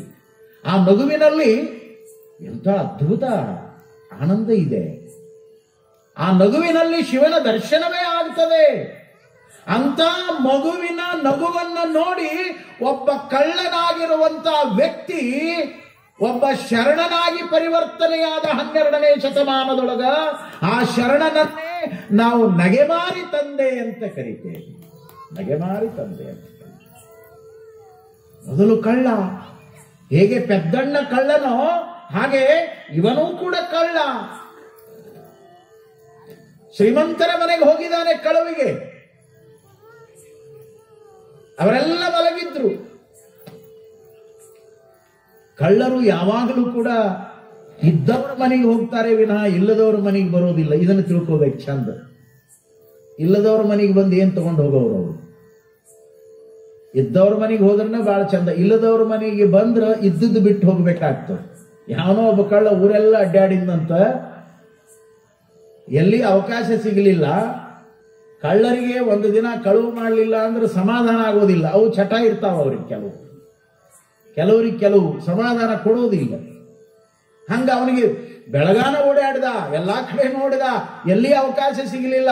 ಇನ್ನೇನು ಮನೆ ಕಡೆ ಹೋಗಬೇಕು ಅನ್ನುವಾಗ ಊರು ಹೊರಗೆ ಒಂದು ಗುಡಿಸಲು, ಜೋಪುಡಿ, ಬ್ಯಾಸಗಿ ಸಂದರ್ಭ, ಗಂಡ ಹೆಂಡತಿ ಮಕ್ಕಳನ್ನು ಕರ್ಕೊಂಡು ತಮ್ಮ ಜೋಪಡಿ ಮುಂದೆ ಅಂಗಳದೊಳಗೆ ಹೇಗೆ ಒಂದೆರಡು ಚೀಲ ಹಾಸ್ಕೊಂಡು ಮಲ್ಕೊಂಡಿದ್ವು ಆ ಬಡವರು. ಅವ್ರ ಜೋಪಡಿ ಬಾಗಲ ಓಪನ್ ಇತ್ತು. ಕಳ್ಳ ಅಂದ ಇಲ್ಲೇ ಒಂದಿಟ್ಟು ಏನಾದ್ರು ಅಕ್ಕಿ ಬೇಳೆರ ಸಿಕ್ಕಾವೇನು ನೋಡಬೇಕು ಅಂತ ಹೇಗ ಕತ್ತಳದೊಳಗೆ ನೇನ್ ಬೆಳಗ ಮುಂಜಾನೆ ಅದು ಹೇಗ ಬಾಗಿ ಒಳಗೆ ಬರೋ ಮುಂದ ಅವನ ಹೆಗಲಿಗೆ ನಾವು ಹೆಂಗ್ ವಸ್ತ್ರ ಹಾಕೊಂಡಿವಲ್ಲ, ಇದು ನಮ್ಮ ಸಿಸ್ಟಮ್, ಹಾಕೋಬೇಕು ಅನ್ನೋದು. ಅವ ಕಳ್ಳ ರಾತ್ರಿ ಯಾರಿಗೂ ಕಾಣಬಾರ್ದು ಕತ್ತಲದೊಳಗ ಅಂತ ಹೇಳಿ ಒಂದು ಕರಿ ಕಂಬಳಿ ಒಚ್ಕೋತಿದ್ದಾವ. ಅದನ್ನ ಹೆಗಲಿಗೆ ಹಾಕೊಂಡು ಬರ್ತಿದ್ದ ದಿನ. ಹಿಂಗ ಬಾಗಿ ಹೋಗೋ ಮುಂದೆ ಅದು ಜಾರಿ ಬಿತ್ತು. ಹೋಗೋ ಮುಂದೆ ತಗೊಂಡು ಹೋದ್ರಾತು ಅಂತ ಅಲ್ಲೇ ಬಿಟ್ಟ. ಜೋಪಡಿಯೊಳಗೆ ಹೋದ. ಹೋಗಿ ನೋಡ್ತಾನ, ಅಲ್ಲೇನದ? ಏನು ಇಲ್ಲ ಶಿವ. ಅವತ್ತು ಮಾಡಿದ್ದು ಉಂಡಾರ ಮುಂಜಾನೆ ತೊಳ್ಯಾಕ ಆ ತಾಯಿ ಬೋಗುಣಿ ಅದು ಇದು ಹಂಗ ಇಟ್ಟಿದ್ಲು. ಅಲ್ಲೊಂದಿಟ್ಟು ಉಪ್ಪ ಖಾರ ಏನಿತ್ತು ಇತ್ತು. ಏನೂ ಸಿಗಲಿಲ್ಲ ಶಿವ ಅಂತ ಇವ ಹೊರಗೆ ಬಂದ. ಕಂಬಳಿ ತಗೋಬೇಕು ಅಂತ ಹೋಗ್ಯಾನ. ಆ ತಾಯಿ ಆ ಕಂಬಳಿ ತಗೊಂಡು ಹೊಚ್ಕೊಂಡು ಮಕ್ಕೊಂಡ.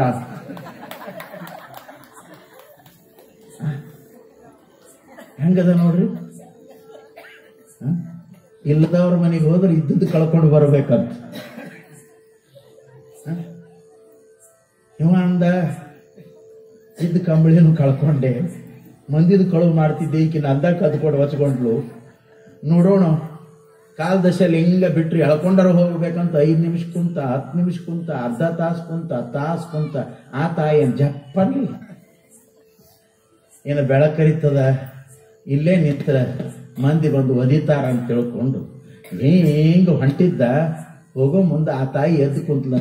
ಎಣ್ಣ ಇವತ್ತು ಕಂಬಳಿ ತಂದಿದಿ, ನಾಳೆ ಬರೋ ಮುಂದೆ ಒಂದು ಜಮಖಾನ್ ತಗೊಂಡು ಬಾರೋ ಯಪ್ಪ.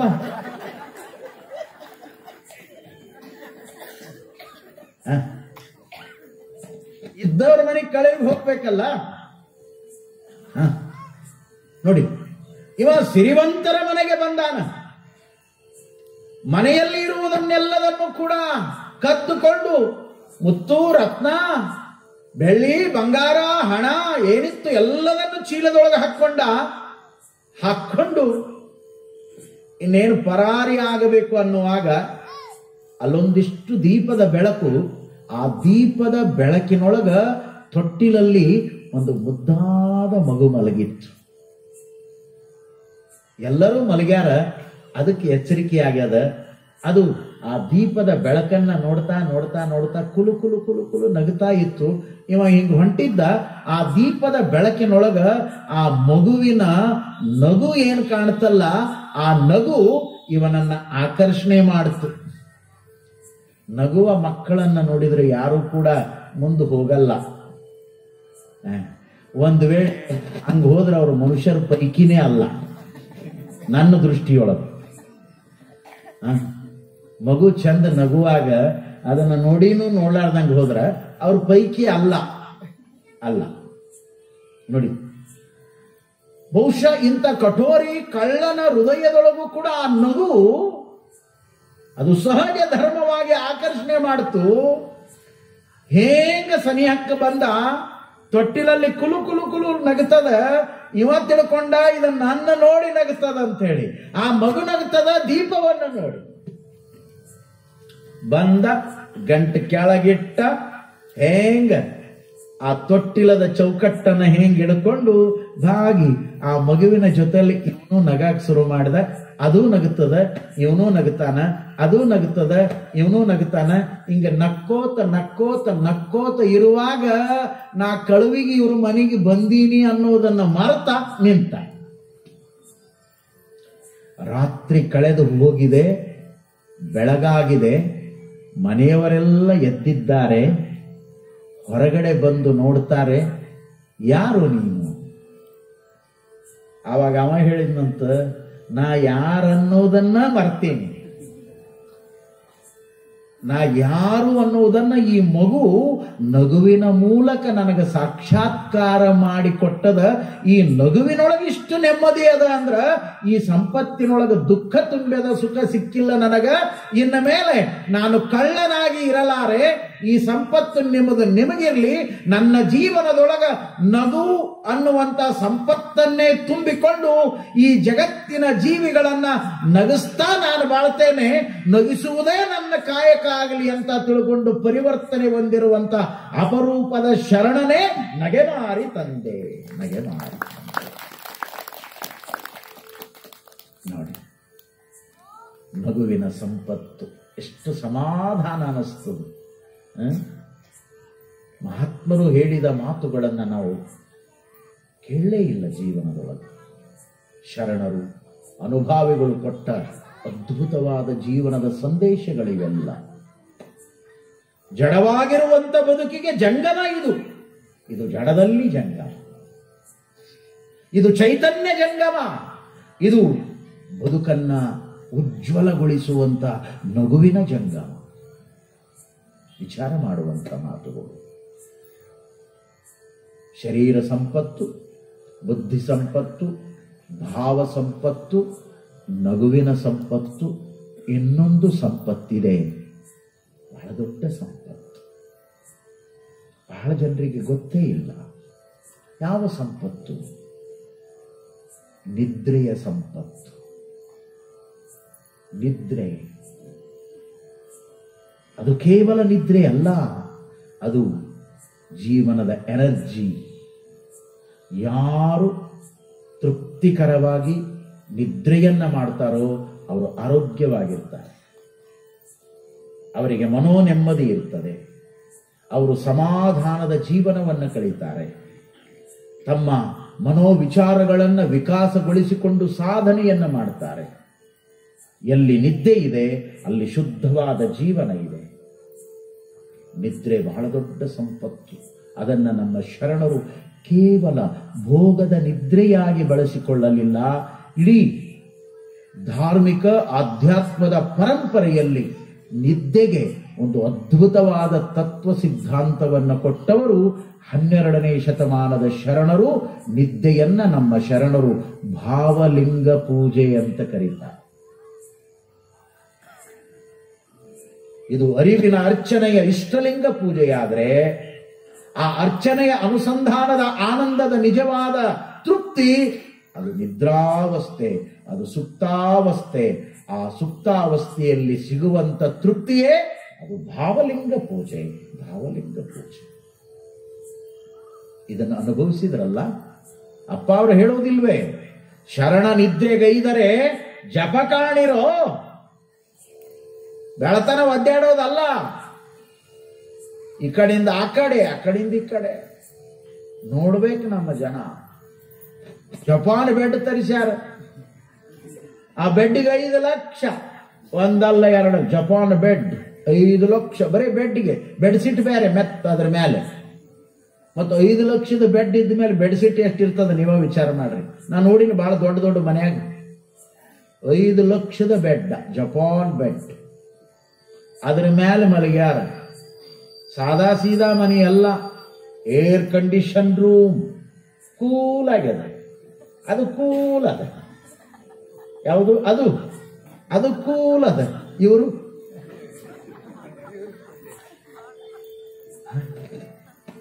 ನೋಕು ಒದ್ದಾಡ್ತಾರೆ. ಇಲ್ಲಿ ಮಲಗಿದ್ರೆ ಸಮಾಧಾನ ಇಲ್ಲ, ಅಲ್ಲಿ ಮಲಗಿದ್ರೆ ಸಮಾಧಾನ ಇಲ್ಲ, ಇಲ್ಲೆಲ್ಲ ಒದ್ದಾಡಿ ಮುಂಜಾನೆ ಮಾಳಿಗೆ ಮ್ಯಾಗ ಎದ್ದೇಳೋದು. ಎಷ್ಟು ವಿಚಿತ್ರ ಅಲ್ಲ. ನಿದ್ರೆ ಸಂಪತ್ತು ನೋಡಿ, ಸಮಾಧಾನ ರೀ. ಅದು ಶಿವಪೂಜೆ, ಅದು ಯೋಗ, ಅದು ಆನಂದ, ಅದು ಮನೋ ನೆಮ್ಮದಿ. ಎಲ್ಲ ರೋಗಗಳ ಪರಿಹಾರಕ್ಕೆ ಶುದ್ಧವಾದ ನಿದ್ದೆ. ಎಲ್ಲ ರೋಗಗಳಿಗೆ ಮನೋರೋಗವೇ ಕಾರಣ. ಯಾವ ವ್ಯಕ್ತಿ ಮನೋರೋಗಿಯಾಗಿರ್ತಾನೆ ಅವನಲ್ಲಿ ಬೇರೆ ಬೇರೆ ರೋಗಗಳ ಉತ್ಪತ್ತಿ ಆಗ್ತದೆ. ಇದು ಜೀವನದ ಸಿದ್ಧಾಂತ ಅದು ನೋಡಿ. ಅದಕ್ಕಾಗಿನೇ ಈ ನಿದ್ದೆ ಅನ್ನುವಂಥ ಸಂಪತ್ತನ್ನ ಭಗವಂತ ಯಾಕೆ ಕೊಟ್ಟ ಅಂದ್ರ, ಇದನ್ನ ಸಮಾಧಾನವಾಗಿ ನೆಮ್ಮದಿಯಿಂದ ನೀನು ಪ್ರಾಮಾಣಿಕವಾಗಿ ಬಳಸ್ಕೋತ ಹೋದಿ ಅಂದ್ರ ಕೊನೆಯ ಮಾತು ನಿಮಗೆ ಹೇಳಬೇಕಾಗ್ಯದ. ಅದಕ್ಕಾಗಿ ಇಷ್ಟೆಲ್ಲ ಬಳಸ್ಕೊಂಡೆ ನಾನು.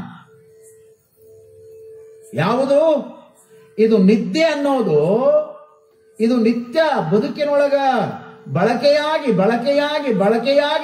ಒಂದು ದಿನ ಮಲಗ್ಯಾನ ಹೇಳೋದಿಲ್ಲ. ಅದಕ್ಕೆ ನಾವು ಮರಣ ಅಂತ ಕರೆದಿವಿ. ನಿದ್ರೆಗೊಮ್ಮೆ ನಿತ್ಯ ಮರಣ. ಬೇಂದ್ರೆ ಅವರು ಹೇಳ್ತಾರ, ಧಾರವಾಡದ ಅಜ್ಜ, ನಿದ್ದೆಗೊಮ್ಮೆ ನಿತ್ಯ ಮರಣ. ಆ ನಿದ್ದೆ ಮಾಡಿ ಎದ್ದುಗಳೇನೆ ನಮ್ಮ ದೇಶದೊಳಗ, ನಮ್ಮ ನಾಡಿನೊಳಗ ಯಾಕೆ ಈ ಪರಂಪರೆಯನ್ನು ನಮ್ಮ ಪೂರ್ವಜರು ಮಾಡಿದ್ರು ಅಂದ್ರ, ಎದ್ರೇನ್ರಪ್ಪ ಅನ್ನೋದಿಲ್ರಿ. ಅಂದ್ರೆ ಒಂದು ರಾತ್ರಿ ಗೆದ್ದೀರಿ ಅಂತ ಎದ್ದೀರಿ. ಅದಕ್ಕ ಬೆಳಿಗ್ಗೆ ಎದ್ದುಗಳೇ ಭೇಟಿ ಆದ್ಗಳೇ ಹೇಳೋರಿಗೆ ಅಷ್ಟೇ ಹೇಳ್ತೀನಿ ನಾನು.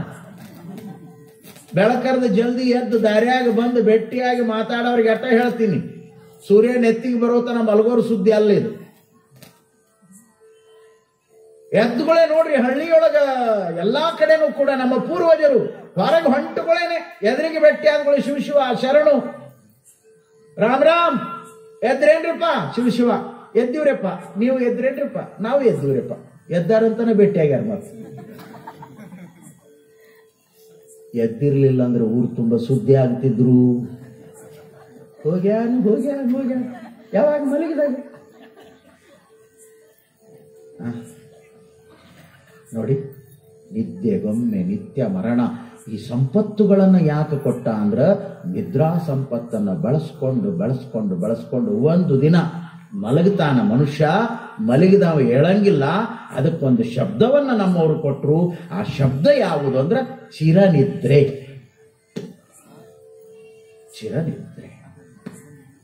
ಬದುಕು ಒಂದು ದಿನ ನಿದ್ರೆ ಮಾಡಿ ಎದ್ದು ದಿನ ಚಿರನಿದ್ರೆಗೆ ಶರಣಾಗ್ತದೆ. ಆ ಶರಣಾಗತಿಯ ಕೊನೆಯ ಹಂತವನ್ನೇ ನಾವು ಮರಣ ಸಾವು ಅಂತ ತಿಳ್ಕೊಂಡು ಅದನ್ನು ಬಳಸ್ಕೊಳ್ತೇವೆ. ತೊಟ್ಟಿಲಲ್ಲಿ ಇವತ್ತು ಒಂದು ಮಗುವನ್ನ ಮಲಗಿಸ್ತೇವೆ ಅಂದ್ರೆ ಅದು ಜನನ ಖುಷಿ. ಆದ್ರೆ ಒಂದು ಸತ್ಯವನ್ನು ಮರಿತೇವೆ, ತೊಟ್ಟಿಲಲ್ಲಿ ಇರುವ ಮಗು ಮಾತ್ರ ನಮಗೆ ಕಾಣ್ತದೆ ವಿನಃ ಆ ತೊಟ್ಟಿಲ ಕೆಳಗೆ ಇರುವಂತ ಸಾವು ನಮಗೆ ಕಾಣೋದಿಲ್ಲ. ಅಲ್ಲಿ ಮೃತ್ಯು ಹೇಳ್ತದಂತೆ, ನೀವು ಮೇಲೆ ಮಗುವನ್ನ ಹಾಕಿ ಆನಂದ ಪಡ್ತೀರಿ, ಆದರೆ ಒಂದು ದಿನ ಈ ಮಗುವನ್ನ ನಾನು ಎತ್ತಿಕೊಂಡು ಆನಂದ ಪಡ್ತೇನೆ. DVG ಹೇಳಿದ್ರು, ತೊಟ್ಟಿಲುಗಳು ಎಷ್ಟೋ ಮಸಣಗಳು ಅಷ್ಟು. ತೊಟ್ಟಿಲುಗಳು ಎಷ್ಟೋ ಮಸಣಗಳು ಅಷ್ಟು. ಅದು ಸೃಷ್ಟಿಯ ಮೂಲ ಸತ್ಯ ಇದೆ, ಮೂಲ ಸಿದ್ಧಾಂತ ಇದೆ. ಈ ಹಿನ್ನೆಲೆಯಲ್ಲಿ ಇವತ್ತು ಹುಟ್ಟು ಸಾವಿನ ನಡುವಿನ ಈ ಅಪರೂಪದ 5 ಸಂಪತ್ತುಗಳನ್ನು ಹೊಂದಿರುವಂತ ಬದುಕೇನಿದೆಯಲ್ಲ, ಈ ಬದುಕಿನ ಸಾರ್ಥಕತೆಯಾಗಬೇಕು.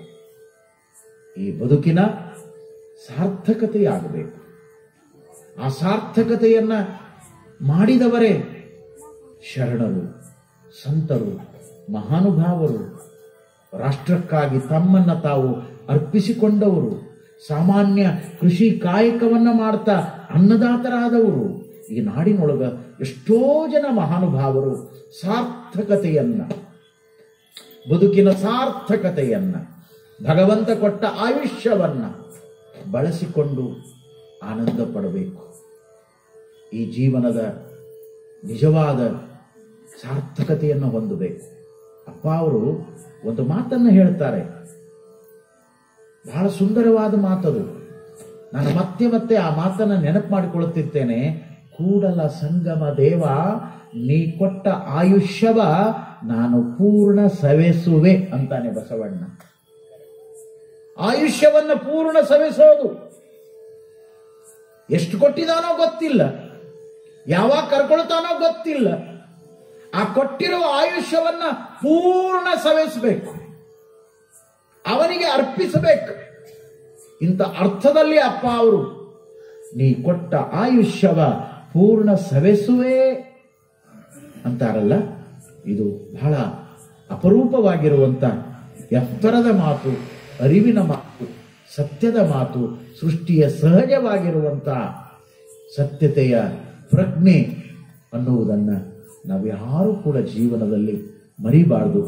ಆ ಅರ್ಥದಲ್ಲಿ ಇವತ್ತು ಈ ವೇದಿಕೆಯನ್ನ ನಾನು ಈಶ್ವರ್ ಮಂಟೂರ್ ಅವರ ಸಲುವಾಗಿ, ಅವರ ಅಪರೂಪವಾಗಿರುವಂತ ಅಗಲಿಕೆಯನ್ನ ಇಲ್ಲಿ ಇವತ್ತು ಸ್ಮರಣೆ ಮಾಡಿಕೊಳ್ತಾ, ಅವರ ಸುತ್ತುವರೆದು ಈ ಎಲ್ಲ ಮೌಲಿಕವಾದ ಅನುಭವದ ಚಿಂತನವನ್ನ ನಿಮ್ಮೊಟ್ಟಿಗೆ ನಾನು ಹಂಚಿಕೊಳ್ತಾ ಇದ್ದೇನೆ.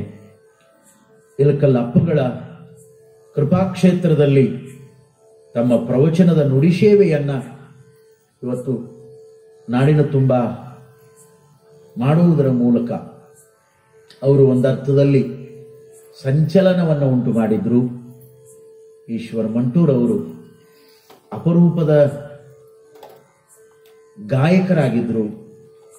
ಅವರು ಹಾಡಿದ ಗೀತೆಗಳು ಇವತ್ತಿಗೂ ಕೂಡ ಜನಜನಿತವಾಗಿ ಎಲ್ಲರ ನಾಲಿಗೆ ಮೇಲೆ ನಲಿದಾಡ್ತವೆ.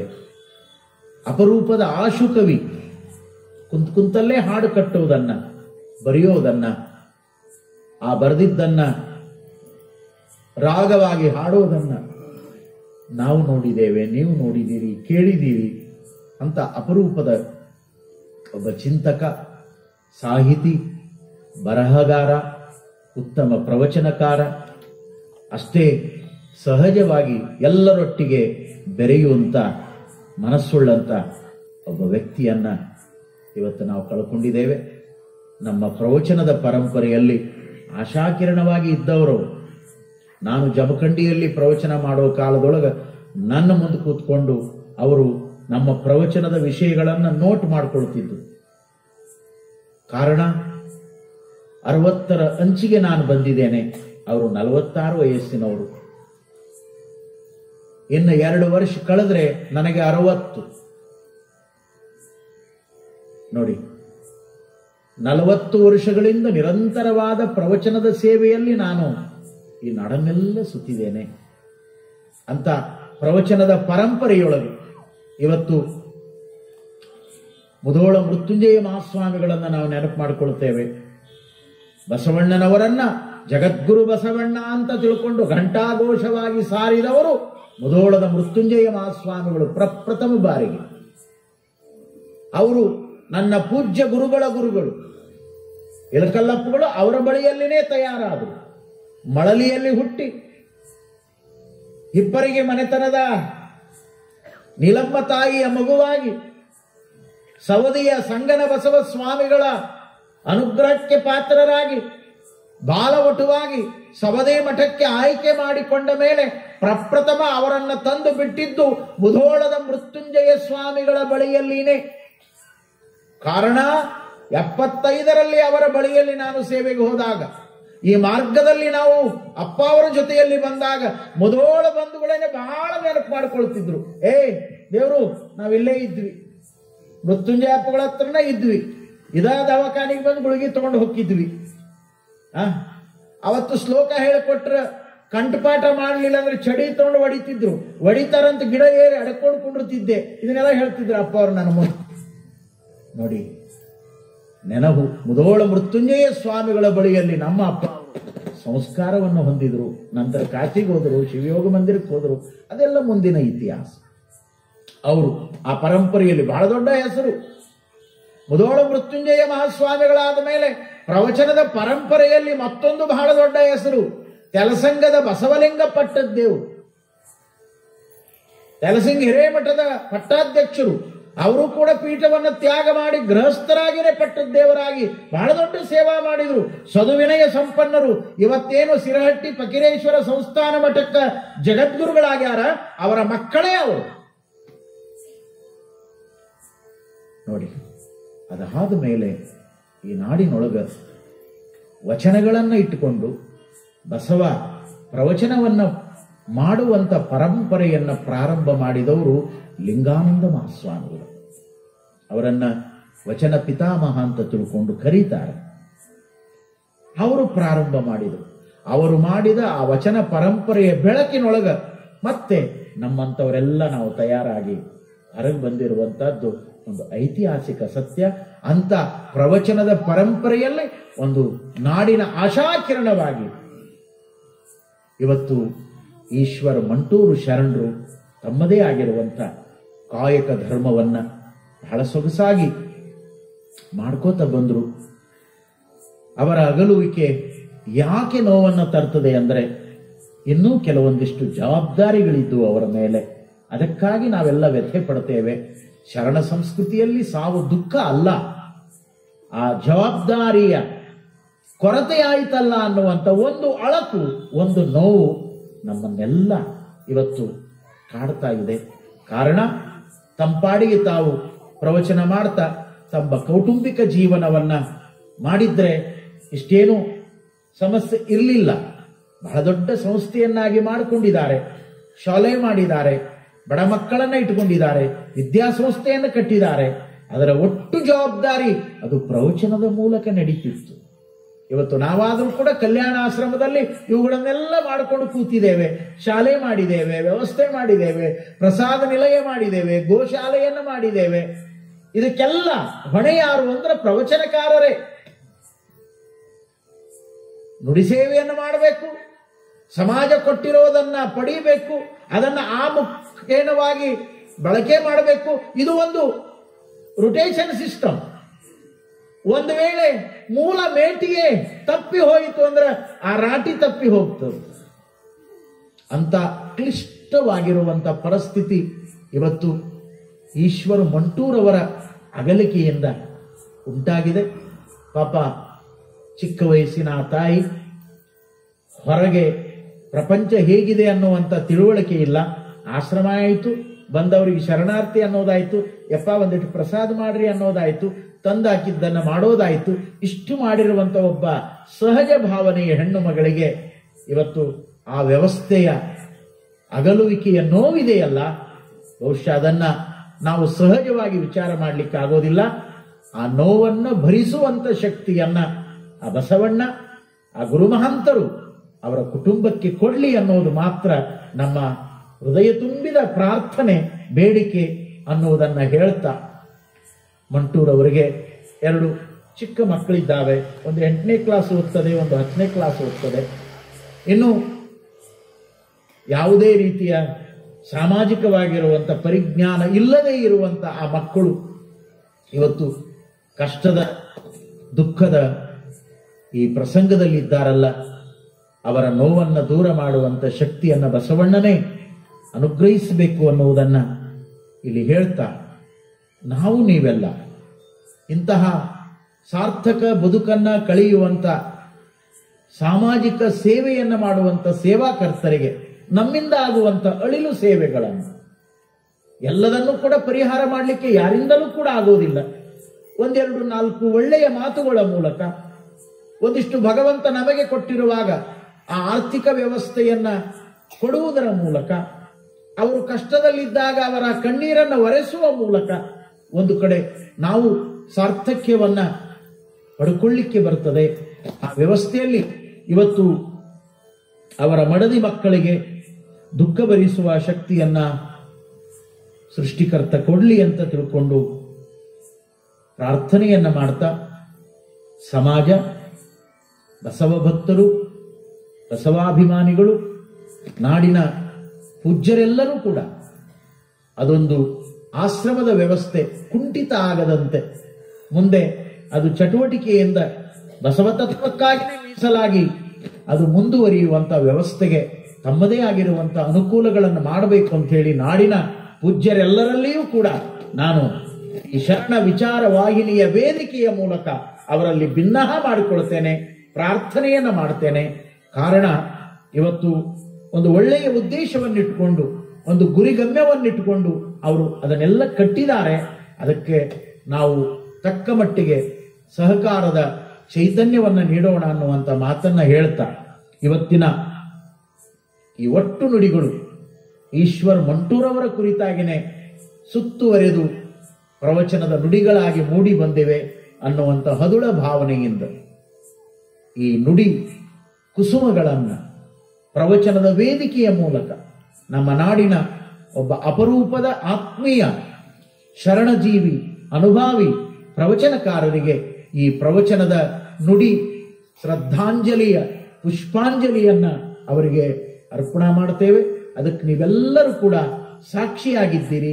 ನಿಮ್ಮೆಲ್ಲರ ಶ್ರದ್ಧಾಂಜಲಿಯೂ ಕೂಡ ಅವರಿಗೆ ಸಮರ್ಪಿತ ಆಗಲಿ ಅನ್ನುವಂಥ ಮಾತುಗಳನ್ನ ಇಲ್ಲಿ ಹೇಳುವುದರ ಮೂಲಕ ಜಡದಲ್ಲಿ ಜಂಗಮ ಇದು ನಾಳೆಯಿಂದ ಮತ್ತೆ ನಿತ್ಯ ಪ್ರವಚನದ ನುಡಿಯಾಗಿ ಮುಂದುವರಿತದೆ ಅನ್ನುವಂಥ ಮಾತುಗಳನ್ನ ತಮ್ಮೊಟ್ಟಿಗೆ ಹಂಚಿಕೊಂಡು ಸಮಯ 8:15 ಆಗ್ತಾ ಇದೆ. ನನಗೆ ಕೊಟ್ಟಿರುವಂತ ಸಮಯದ ಲಕ್ಷ್ಯವನ್ನಿಟ್ಟುಕೊಂಡು ನನ್ನ ಮಾತುಗಳನ್ನ ನಾನು ಕೊನೆಗೊಳಿಸ್ತಾ ಇದ್ದೇನೆ. ಇವತ್ತು ನಿಜವಾಗಲೂ ಕೂಡ ಒಂದು ಅಪರೂಪದ ಸ್ಥಾನದಲ್ಲಿ ಕೂತ್ಕೊಂಡು ಅವರ ಬಗ್ಗೆ ಪ್ರವಚನ ಮಾಡುವಂತ ಈ ಭಾಗ್ಯ ಏನಿದೆಯಲ್ಲ, ಇದು ನಿಜವಾಗಲೂ ಕೂಡ ನನ್ನಲ್ಲಿ ಒಂದು ರೀತಿಯ ಧನ್ಯತೆಯನ್ನ ತಂದಿದೆ. ಕಾರಣ ನಮ್ಮ ಆಯಾರ್ ಮಠಪತಿ ಗುರುಗಳವರು ಕೂಡ ಆ ವ್ಯವಸ್ಥೆಗೆ ತಮ್ಮನ್ನೇ ತಾವು ಶರಣ ದಂಪತಿಗಳು ಸಮರ್ಪಣೆ ಮಾಡಿಕೊಂಡು ತ್ಯಾಗ ಮಾಡಿರುವಂತವರು. ಇಂಥವರ ನೆಲದಲ್ಲಿ ಈ ವೇದಿಕೆಯ ಮೂಲಕ ಅವರಿಗೆ ನಾವು ಶ್ರದ್ಧಾಂಜಲಿಯನ್ನು ಸಲ್ಲಿಸೋದು ಕೂಡ ಒಂದು ವಿಶೇಷವಾಗಿರುವಂತ ಸಾರ್ಥಕತೆ ಅನ್ನುವಂತ ಮಾತನ್ನ ಅತ್ಯಂತ ಪ್ರಾಂಜಲ ಮನಸ್ಸಿನಿಂದ ಈ ಮಾತುಗಳನ್ನ ನಾನು ಹೇಳ್ತಾ, ಅವ್ವ ತೀರ್ಕೊಂಡಾಗ ಅವರು ಪ್ರಥಮತಃ ಬಂದು ಹೋದ್ರು ಅನ್ನುವುದನ್ನ ಮಧ್ಯಾಹ್ನದಲ್ಲಿ ಅಪ್ಪ ಅವರು ನೆನೆಸ್ಕೊಂಡ್ರು. ಅದು ಕೂಡ ಒಂದು ಕಡೆ ನನಗೆ ಸಮಾಧಾನವನ್ನ ತಂದಿತು ಅನ್ನುವಂತ ಮಾತುಗಳನ್ನ ಮತ್ತೊಮ್ಮೆ ಸ್ಮರಣೆಗೆ ತಂದುಕೊಂಡು ಇವತ್ತು ಈಶ್ವರ್ ಮಂಟೂರವರ ಆ ಅಗಲಿದ ಚೈತನ್ಯ ಅದು ಬಸವ ಚೈತನ್ಯವಾಗಿ ಬಯಲಲ್ಲಿ ಬಯಲಾಗಿ ಅದು ಬೆರೆತು ಮತ್ತೊಂದು ರೂಪದಲ್ಲಿ ಮತ್ತೊಂದು ಸೇವೆಯಲ್ಲಿ ಈ ನಾಡಿನ ರಾಷ್ಟ್ರದ ಸೇವೆಗೆ ಅದು ಅವತರಿಸಲಿ ಅನ್ನುವಂಥ ಮಾತುಗಳನ್ನ ಹೇಳಿ ಈ ನುಡಿಗಳನ್ನ ಅರ್ಪಿಸಿ ತಮಗೆಲ್ಲ ಶರಣಾರ್ಥಿಗಳನ್ನ ಸಲ್ಲಿಸುವುದರ ಮೂಲಕ ಈ 2ನೇ ದಿನದ ಪ್ರವಚನವನ್ನ ನಾನು ಮುಕ್ತಾಯಗೊಳಿಸ್ತೇನೆ. ಸರ್ವರಿಗೂ ಶರಣು ಶರಣಾರ್ಥಿಗಳು.